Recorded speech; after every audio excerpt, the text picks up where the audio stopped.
Hey y'all, guess what? We are in the home stretch of our 31-day challenge where we are cleaning clutter from our home. You know, the one where I put the numbers 1 through 31 in the bag, and now there's only 8 numbers left in here, and we're gonna pull one today. So let's give the bag a shake and let's see what number we get. Now today I'm a little nervous because I know, I think 30 is still in there, and it's a couple of high numbers, and I don't want no high number.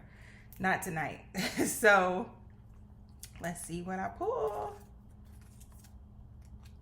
Okay, it is 15. So I'm gonna go and find 15 items and I will be back. Okay, I'm back with my 15 items for today. And up first, this little girl in her car seat. Don't ask. Okay, just don't even ask why. I'm 48 with a baby. Don't ask. And her baby accessories.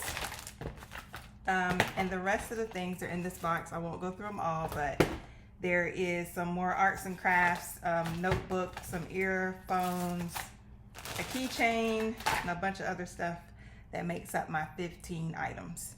All right, that's it for day 24. I will see you tomorrow for day 25. Keep cleaning, we're almost there.